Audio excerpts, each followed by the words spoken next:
ചങ്ങായിമാർ election ആയതോടുകൂടി നമ്മളെ കേരളത്തിലെ സംഖ്യയുണ്ടല്ല അവന്മാർ എത്രമാത്രം വൃത്തികെട്ടവന്മാരാണെന്ന് മലയാളികളൊക്കെ മനസ്സിലാക്കി തുടങ്ങി. ഇവന്മാരുടെ വൃത്തികേട് കൃത്യമായിട്ട് മനസ്സിലാക്കുന്ന ഒന്ന് രണ്ട് വീഡിയോസ് ഞാൻ നിങ്ങൾക്ക് കാണിച്ചു തരാട്ടാ.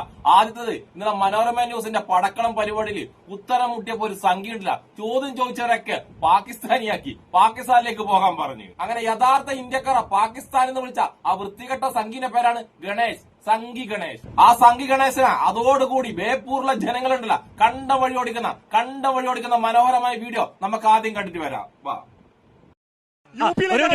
യുപിയിലേക്കാണോ പോകേണ്ടത്? ഈ കോഴിക്കോട് മെഡിക്കൽ കോളേജ് BJP സർക്കാർ കൊടുത്ത കെട്ടിടത്തിന് പൈസ അല്ലാതെ ആരുമല്ല. കേന്ദ്ര സർക്കാരിന്റെ പൈസ. ഇവിടെ ഹാർബർ ഉണ്ട്. ആ ഹാർബറിലെ മത്സ്യത്തൊഴിലാളികൾക്ക് കുടിക്കാൻ ശുദ്ധമായിട്ടുള്ള ജലം കൊടുക്കാൻ നിങ്ങൾക്ക് സാധിച്ചിട്ടുണ്ടോ? അവിടെ കഷ്ടപ്പെട്ട് പൈസ കൊടുത്തിട്ടാണ് വാങ്ങുന്നത്. അല്ലാതെ ഗിരീഷ് പറയട്ടെ, പൈസ കൊടുത്തിട്ടാണ് വാങ്ങുന്നത്. നിങ്ങളെ കൊണ്ട് ഞാൻ പറഞ്ഞില്ലേ ഒരു ശുദ്ധജലം കൊടുക്കാൻ. ഗ്യാസാണ് പ്രശ്നം. ഇപ്പോ ഗ്യാസാണ് പ്രശ്നം. ഗ്യാസ് വരുന്നുണ്ട്. എന്താ വില കൂട്ടിയോ? നിങ്ങൾ ജയ് വിളിക്കുന്ന പാകിസ്ഥാനില്ലേ? നിങ്ങൾ ജയ്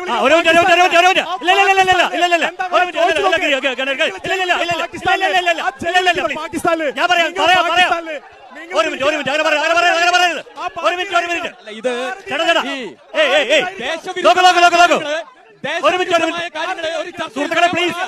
ഒരു ചർച്ചയിൽ എന്തെങ്കിലും പറയാം. ദേശവിരുദ്ധമായ കാര്യങ്ങൾ പറയാം. ഒരു മിനിറ്റ് ഒന്ന് നിയന്ത്രിക്കൂ. നിങ്ങളെ നിയന്ത്രിക്കൂ. ഒരു മിനിറ്റ്. ഞാൻ പറഞ്ഞു കേൾക്കില്ലേ? ഞാൻ പറഞ്ഞു കേൾക്കുന്നില്ലേ? ഇവിടെ ആരാ പാകിസ്ഥാൻ അനുകൂലിച്ച് എന്തെങ്കിലും പറയാ? ഹലോ, ഇത് പാകിസ്ഥാൻ ജയ് വിളിക്കുന്നു പറഞ്ഞ മാപ്പ് പറയണം. ഗ്യാസ് കിട്ടാത്തന്റെ കാര്യം ചോദിച്ചപ്പം സംഘിക്ക് കുരുപൊട്ടി. സംഘിന്റെ കുരുവെല്ലാം പൊട്ടിയ ഗ്യാസ് അങ്ങ് പൊട്ടി. പിന്നെ ചോദ്യം ചോദിച്ചോളം മൊത്തം ഉണ്ടല്ല പാകിസ്ഥാനിയാക്കി. ആൾക്കാരങ്ങ് കൂടിയപ്പോണ്ടല്ല സംഘിന്റെ കൂടി ഉണ്ടായിരുന്ന ബാക്കി ചാണക സംഖ്യ ഉണ്ടല്ല അവരൊക്കെ ആദ്യമേ കണ്ടം വഴി ഓടി. ലാസ്റ്റ് ഈ ചാണക സംഖ്യ ഒറ്റക്കായി. ഈ ഗണേഷ് സംഖ്യ ഉണ്ടല്ലോ ഒറ്റക്കായി. പോലീസ് വന്നത് കൊണ്ട് മാത്രമാണ് ആ ചാണക സംഖ്യ രക്ഷപ്പെട്ടു പോയത്. ഇവരോട് ചോദ്യം ചോദിക്കുന്നവരൊക്കെ പാകിസ്ഥാനിയാക്കുന്ന ഇവരുണ്ടല്ല ഈ ചാണക സംഖ്യയിലാണ് പാകിസ്ഥാന് വേണ്ടി ഏറ്റവും കൂടുതൽ ചാരപ്പണി എടുക്കുന്നത്. അതായത് പാകിസ്ഥാനെ ഏറ്റവും കൂടുതൽ സ്നേഹിക്കുന്നത് ഈ ചാണക സംഖ്യകളാണ്. അങ്ങനെയുള്ള ചാണക സംഖ്യകൾ യഥാർത്ഥ ഇന്ത്യക്കാരാ യഥാർത്ഥ രാജ്യസ്നേഹികളെ ഉണ്ടല്ല അവരെ പാകിസ്ഥാൻ എന്ന് വിളിക്കുന്നു. ഉളുപ്പും നാണവും മാനുണ്ടാ ഇവരൊക്കെ. നിങ്ങളൊന്ന് നോക്കിയിട്ട് ഈ ഇലക്ഷൻ തുടങ്ങിയിട്ട് ഏതെങ്കിലും സംഖ്യ ഏതെങ്കിലും ഒരു ചാണക സംഖ്യ വികസനത്തെ കുറിച്ച് ഈ മോഡി ചെയ്ത ഏതെങ്കിലും ഒരു വികസനത്തെ കുറിച്ച് എവിടെയെങ്കിലും സംസാരിച്ച് നിങ്ങൾ കണ്ടിട്ടുണ്ടോ? എങ്ങനെ സംസാരിക്കും? മോഡി ചെയ്ത എന്ത് വികസനം? ഏത് വികസനത്തെ കുറിച്ചാണ് ഇവർ സംസാരിക്കേണ്ടത്? അങ്ങനെ എന്തെങ്കിലും വികസനം മൂപ്പർ ചെയ്യണ്ടേ? നേരെ മറിച്ച് മൂപ്പർ എന്താ ചെയ്തത്? കോൺഗ്രസ് ഉണ്ടല്ല മുൻകാലങ്ങളിൽ കോൺഗ്രസ് ഗവൺമെന്റ് കൊണ്ടുവന്ന എല്ലാ വികസനം ഉണ്ടല്ല എല്ലാ സംഭവം ഉണ്ടല്ല അതൊക്കെ വിറ്റ് തൊലച്ച് അതാണ് മോഡി ചെയ്ത ഏക വികസനം. അതുകൊണ്ട് ഇവന്മാർക്കുണ്ടല്ല ഈ ചാണക സംഖ്യക്ക് മതം പറയാനും വർഗീയത പറയാനും മാത്രമേ പറ്റൂ. അത് പറഞ്ഞിട്ട് ഒരു വിഭജനം ഉണ്ടാക്കിയിട്ട് അതിൽ വോട്ട് പിടിക്കുക അത് മാത്രമേ ഇവന്മാർക്ക് പറ്റൂ. ഇനി ഞാൻ നിങ്ങൾക്ക് മതം പറഞ്ഞ് വോട്ട് പിടിക്കാൻ നോക്കുന്ന വേറൊരു വേട്ടാവളിന്റെ വീഡിയോ കാണിച്ചുതരാം. വേറെ ആരുമല്ല വേട്ടാവളിയൻ നമ്മൾ ഒട്ടകം ഗോപാലൻ ഇന്ന് പറഞ്ഞ പച്ച വർഗീയത ഞാൻ കേൾപ്പിച്ചറിയാം നിങ്ങൾക്ക്. എന്തായാലും നമുക്ക് ആ വീഡിയോ ഒന്ന് കണ്ടിട്ട് വരാം. രണാങ്കണ ഭൂമിയിലേക്ക് യുദ്ധഭൂമിയിലേക്ക് അടരാടാൻ ധർമ്മം ജയിപ്പിക്കാൻ ഈ നാടിന് നരേന്ദ്രമോദിയുടെ വിജയം ഇവിടെ ഗുരുവായൂരിൽ കൊണ്ടുവരുവാൻ പ്രിയപ്പെട്ടവരെ തയ്യാറാവുക. ബോലോ ഭാരത് മാതാ കേ, ബോലോ ഭാരത് മാതാ കേ, ബോലോ ജയ് ശ്രീറാം. ഞാനൊരു സത്യം വരട്ടെ. ഈ ഒട്ടകം ഗോപാലനെങ്ങാനും നമ്മളെ ശ്രീരാമന്റെ മുന്നിൽപ്പെട്ടാണ്ടല്ല ഈ ഒട്ടകം ഗോപാലൻ തീർന്ന് ശ്രീരാമൻ ഈ ഒട്ടകം ഗോപാലന അപ്പൊ തീർക്കും. ഈ ഒട്ടകം ഗോപാലൻ ആദ്യം ഈ ഇലക്ഷൻ തുടങ്ങിയപ്പോഴല്ല ഗുരുവായൂരപ്പന്റെ പേര് പറഞ്ഞിട്ടാണ് വർഗീയത ഉണ്ടാക്കാൻ നോക്കിയത്. ഇപ്പോഴല്ല ശ്രീരാമനെ വിളിച്ചിട്ടാണ് വർഗീയത ഉണ്ടാക്കാൻ നോക്കുന്നത്. എന്നിട്ട് മോദിജിനെ പൊക്കി പറയാൻ വേണ്ടിട്ട് ബാഹുബലിയുടെ ഡയലോഗ് പോലും തോറ്റു വന്ന കുറച്ച് ഡയലോഗ് കാണാപ്പാടം പഠിച്ചിനി. ഇനി ഞാൻ നിങ്ങൾക്ക് വേറൊരു കാര്യം കൂടി പറട്ടെ. ശ്രീരാമനും ഗുരുവായൂരപ്പനും ഏതെങ്കിലും ഒരാളെ ഇലക്ഷന് തോപ്പിക്കുന്നുണ്ടെങ്കിൽ അത് ആദ്യമായിട്ട് ഇവനെയായിരിക്കും. ഈ വേട്ടാവളിന് ഒട്ടകം ഗോപാലനായിരിക്കും ഇലക്ഷൻ ആദ്യമായിട്ട് അവർ തോപ്പിക്കാൻ പോകുന്നത്. അവർ തോപ്പിക്കേണ്ട ആവശ്യമൊന്നുമില്ല. ജനങ്ങൾ എന്തായാലും തോപ്പിക്കും. പക്ഷെ കെട്ടിവെച്ച കാശ് പോലും കൊടുക്കാതെ ഈ ഒട്ടക ഗോപാലന നമ്മൾ ഗുരുവായൂരപ്പനും ശ്രീരാമനും കൂടി പൊട്ടിച്ചിരിക്കും. കാരണം ഉണ്ടല്ല ആ രണ്ട് ദൈവങ്ങൾ മാത്രമല്ല ലോകത്തുള്ള മൊത്തം ദൈവങ്ങളുണ്ടല്ല ഈ വേട്ടാവളിനെ അത്രമാത്രം വീർത്തിരിക്കുകയെന്ന്. ഇനി ഞാൻ നിങ്ങൾക്കുണ്ടല്ല ഈ വേട്ടാവളിന് നമ്മൾ അൻസാരി ഉസ്താദ് ഉണ്ടല്ല ഉസ്താദ് നല്ലൊരു മറുപടി കൊടുത്തിട്ടുണ്ട്. മനോഹരമായ മറുപടി. ആ മറുപടി ഒന്ന് കേട്ടിട്ട് വന്നാലോ? गोपाल जी രണാങ്കണ ഭൂമിയിലേക്ക് യുദ്ധഭൂമിയിലേക്ക് അടരാടാൻ ധർമ്മം ജയിപ്പിക്കാൻ ഈ നാടിന് നരേന്ദ്രമോദിയുടെ വിജയം ഇവിടെ ഗുരുവായൂരിൽ കൊണ്ടുവരുവാൻ പ്രിയപ്പെട്ടവരെ തയ്യാറാവുക. ഞാൻ ഗോപാലട്ടന്റെ പക്ഷത്താണ് ഈ ധർമ്മയുദ്ധത്തിലാണ്. ഏതായിരുന്നാലും നമ്മുടെ ഇന്ത്യ മഹാരാജ്യത്ത് കറക്റ്റ് ധർമ്മയുദ്ധം തുടങ്ങിയത് 2014 ശേഷമാണെന്ന് ആലോചിക്കുമ്പോഴാണ്. എന്റെ ഗോപാലജി ഒരു സംശയം ചോദിക്കുകയാണ്. അങ്ങ് ധർമ്മപക്ഷത്താണെന്ന് മാത്രമല്ല, അങ്ങ് കൃത്യമായി പാണ്ഡവന്മാരെ കൂടാ. സത്യം പറഞ്ഞാൽ ഞങ്ങളുടെ ഈ ധർമ്മയുദ്ധത്തിൽ പാണ്ഡവ പക്ഷത്ത് അർജുന്റെ സ്ഥാനമാണ് ബഹുമാനപ്പെട്ട ഗോപാൽജിക്ക്. ഗോപാൽജിയുടെ ഒറ്റ ചോദ്യമുള്ളൂ. നമ്മുടെ ഇന്ത്യ മഹാരാജ്യത്ത് യഥാർത്ഥ ധർമ്മയുദ്ധം നടന്നിരുന്നു അറിയോ? അന്ന് കൗരവപക്ഷത്ത് ബ്രിട്ടീഷുകാരും പാണ്ഡവപക്ഷത്ത് നമ്മളാകുന്ന ഭാരതീയരാണ്. അന്ന് ഈ പാണ്ഡവപക്ഷത്ത് മുസ്ലിങ്ങളുണ്ടായിരുന്നു, ഹിന്ദുക്കളുണ്ടായിരുന്നു, സിഖുകാരുണ്ടായിരുന്നു. അന്ന് ഈ ധർമ്മയുദ്ധത്തിൽ പങ്കെടുക്കാൻ വേണ്ടി ഈ ഭാരതീയരായ ആളുകളെ മുഴുവൻ വിളിച്ചപ്പോൾ അന്ന് സവർക്കർജി പറഞ്ഞെന്തറിയോ? ഈ സ്വാതന്ത്ര്യ സമരത്തിൽ പങ്കെടുത്ത് ഈ ധർമ്മയുദ്ധത്തിൽ പങ്കെടുത്തിട്ട് ആരും ചെറുപ്പക്കാരെ നിങ്ങളുടെ ഊർജം കളയേണ്ടെന്ന.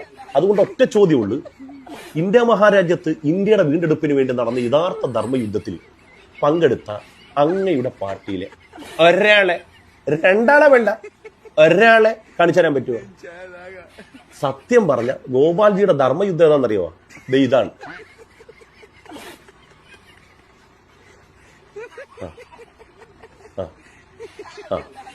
പൊന്നാര ഗോപാൽജി, ഈ ധർമ്മയുദ്ധം നിങ്ങൾ ചെയ്തോളി, മറ്റേ ധർമ്മയുദ്ധം ഞങ്ങൾ ചെയ്തോളാം.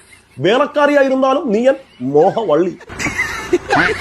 എല്ലാം പിന്നെ 2014 ശേഷം മാത്രം രാജ്യസ്നേഹികളായ ഇവന്മാരോട്, ഈ ചാണക സംഖ്യയോട് ഇങ്ങനെ തന്നെയാണ് പറയേണ്ടത്. ഒരു കാലത്ത് രാജ്യം സ്വാതന്ത്ര്യത്തിന് വേണ്ടി പോരാടുമ്പം ഒറ്റുകൊടുത്തവന്മാരുടെ പിന്തലമുറക്കാരാണ് ഈ ചാണക സംഖ്യകൾ. നിങ്ങളൊന്നാലോചിക്കട്ടെ, ഈ ഗോപാലകൃഷ്ണൻ, ഈ സംഖ്യ വേട്ടാവളിയും ഗോപാലകൃഷ്ണൻ പറഞ്ഞ ഈ പച്ച വർഗീയതല്ല, വേറെ ഏതെങ്കിലും ഒരു പാർട്ടിക്കാരാണ് ഇതിന്റെ പകുതിയെങ്കിലും പറഞ്ഞിട്ടുണ്ടെങ്കിലല്ല അവരുണ്ടല്ല ഈ ഇലക്ഷന് മത്സരിക്കാൻ പറ്റൂല. കമ്മീഷൻ ഉണ്ടല്ല, അവരെ മത്സരിക്കാനുള്ള യോഗ്യത ഉണ്ടല്ല, അത് റദ്ദായി കളയും. പക്ഷെ ഈ പറഞ്ഞത്, ഈ പച്ച വർഗീയത പറഞ്ഞത് ഗോപാലകൃഷ്ണൻ ആയതുകൊണ്ടും സംഖ്യ ആയതുകൊണ്ടും യുവമാർക്കുണ്ടല്ല എന്ത് വൃത്തിയോടും പറയാ. അതായത് സംഖ്യ ആയിക്കഴിഞ്ഞാൽ എന്ത് വൃത്തിയോടും പറയാ. ഒരു കമ്മീഷനും യുവമാർ വിലക്കില്ല. ഇനി എന്തൊക്കെ പറഞ്ഞാലും ഗോപാലകൃഷ്ണ വേട്ടാവളിയ, നീ എന്തൊക്കെ പറഞ്ഞാലും ഈ ഇലക്ഷന് വോട്ട് ഇടുമ്പോ ഫസ്റ്റ്ലി ഈ കേരളത്തിൽ ആദ്യമായിട്ട് പൊട്ടുന്നത് നീ ആയിരിക്കും. നിന്റെ റിസൾട്ട് ആയിരിക്കും ആദ്യം പുറത്തു വരുന്നത്. അത് വെറും പൊട്ടല് മാത്രമല്ല, 8 പൊട്ടും. കെട്ടിവെച്ച കാശ് കിട്ടാതെ നീ 8 പൊട്ടിയിരിക്കും. ഇനി ഞാൻ നിങ്ങൾ കണ്ടില്ല, സംഖ്യയുടെ ഒരു പുതിയ ഉടായ്പും കൂടി കാണിച്ചു തരാട്ടാ. കിറ്റ് കൊടുത്തിട്ട് വോട്ട് പിടിക്കല് ഉളുപ്പൊന്നാണ് മാറുണ്ട ചാണക സംഖ്യ നിങ്ങൾക്ക്.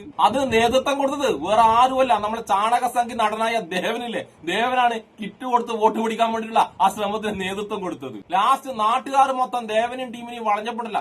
ദേവൻ ഓടിപ്പോയിട്ട് അവിടെ ഉണ്ടായിരുന്ന വീട്ടിലെ 2ാം നിലയിൽ പോയിട്ട് ഓടി ഒളിച്ച്. എന്നിട്ട് ആ 2ാം നിലയിൽ നിന്ന് താഴെ പ്രതിഷേധിക്കുന്ന ആൾക്കാരാ നമ്മളെ ദേവൻ വെല്ലുവിളിക്കുക, ഇങ്ങോട്ട് വാടാ, മുകളിലോട്ട് വാടാന്ന്. നമുക്കിട്ടില്ല ദേവന്റെ ആ കോമഡി വീഡിയോ ഒന്ന് കണ്ടിട്ട് വന്നാലോ?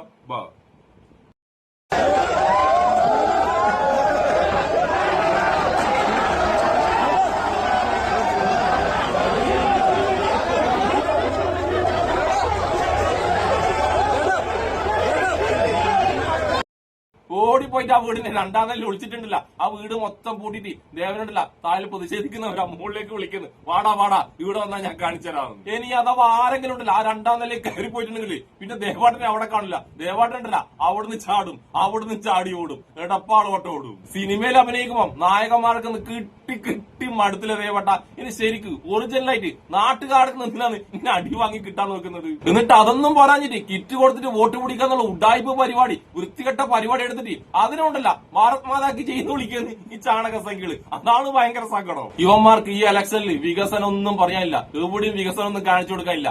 അതുകൊണ്ട് ചോദ്യം ചോദിക്കുന്നവരെ പാകിസ്ഥാനിയാക്കുക, അവരെ തീവ്രവാദിയാക്കുക, ഇനിയും അതും അല്ലെങ്കിൽ മതം പറയുക, ദൈവത്തെ പറയുക, അങ്ങനെ എന്തൊക്കെ കാട്ടിക്കൊണ്ടിട്ട് വർഗീയത ഉണ്ടാക്കിയിട്ട് കുറച്ച് വോട്ട് പിടിക്കുക. അത് മാത്രമേ ചാണക സംഖ്യകളെ കൊണ്ട് പറ്റൂ. ഇവന്മാർ എന്തൊക്കെ വൃത്തികേട് കാണിച്ചാലും മലയാളികളുണ്ടല്ല, ബോധവും വിവരമുള്ള മലയാളികള്, തലയിൽ ചാണകം കയറാത്ത എല്ലാ മലയാളികളുണ്ടല്ല, ഇവന്മാർക്ക് വോട്ട് എണ്ണുന്നുണ്ടല്ല. ഈ ചാണക സംഖ്യക്ക് മലയാളികൾ ആരാണെന്ന് കൃത്യമായിട്ട് പഠിപ്പിച്ചു കൊടുത്തിരിക്കും. അപ്പൊ കെട്ടിവെച്ച കാശ് പോലും കിട്ടാതെ പൊട്ടാൻ പോകുന്ന ഒട്ടകം ഗോപാലിനും എന്റെ അൻസാരി ഉസ്താദിനും എന്നെ ഇഷ്ടപ്പെടുന്ന എല്ലാവർക്കും എന്റെ ഒരു നല്ല സുലാൽ.